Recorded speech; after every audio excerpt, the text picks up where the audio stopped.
بلاول بھٹو زرداری صاحب جو ہیں وہ ہر تقریر میں کہہ رہے ہیں کہ 17 جو منسٹریز ہیں وہ ہم ختم کر دیں گے کیونکہ ڈیولوشن کے بعد ضرورت نہیں ہے.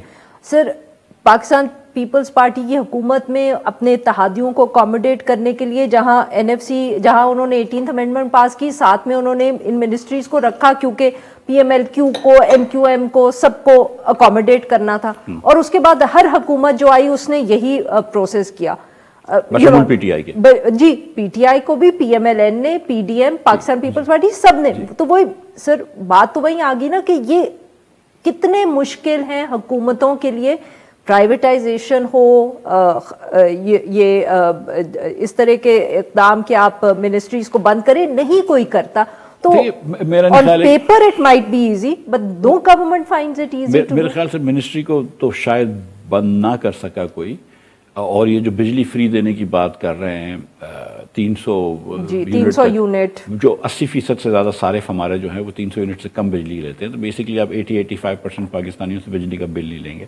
یہ میرے خیال سے ممکن نہیں ہوگا کیونکہ پیسے نہیں ہیں. نیت ضرور صاف ہو لیکن پیسے نہیں ہیں. نہ پی ایم ایل این والے بھی بات کر رہے ہیں کہ ہم پاور اور گیس کو سستا کر دیں گے. مجھے اس وقت نظر نہیں آ رہا پاور اور گیس سستا کرنے. اور آئی ایم ایف کا پروگرام آئے گا، اور جب یہ بجٹ کا خسارہ کم کرنے کے لیے جو بڑی مشکل ہوگی، نان اسٹرکچرل مشکل ہوگی، جب آئی ایم ایف جو کہتے ہیں نا کہ آئی ایم ایف کا پروگرام بڑا ٹف ہوگا، تو وہ اس 3 سال کے اندر کہیں گے کہ بہت زیادہ بجٹ کا خسارہ کم کرو کیونکہ بہت زیادہ خسارہ بند ہو گیا ہے.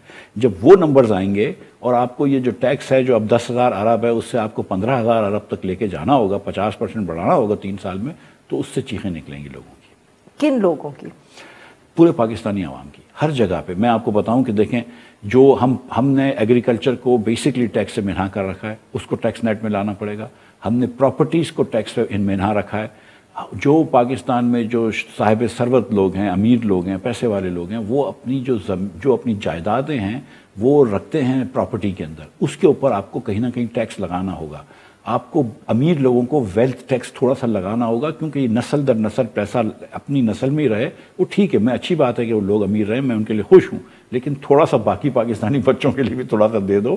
تو یہ سب چیزیں ہمیں کرنی ہوں گی. اور یہ اب اینڈ یو تھنک کہ آفٹر آل دیز ایئرز اس دفعہ آئی ایم ایف کی کنڈیشنز ایسی ہوں گی کہ ہو جائے گا جو ابھی تک نہیں ہوا؟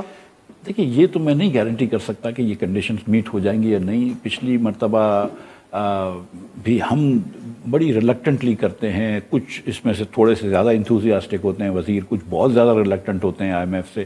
لیکن کہیں نہ کہیں جس نہج پہ پاکستان آ گیا 75 سال میں، جتنا ہم پیچھے رہ گئے ہیں، اور اب ہندوستان، بنگلہ دیش وغیرہ سے پیچھے رہ گئے ہیں، تو اب ہمیں یہ سوچنا چاہیے منحصر القوم کہ یار ہم کیا صحیح راستے پہ جا رہے ہیں، اور اگر نہیں جا رہے تو ریفارم کا راستہ ہی ہے.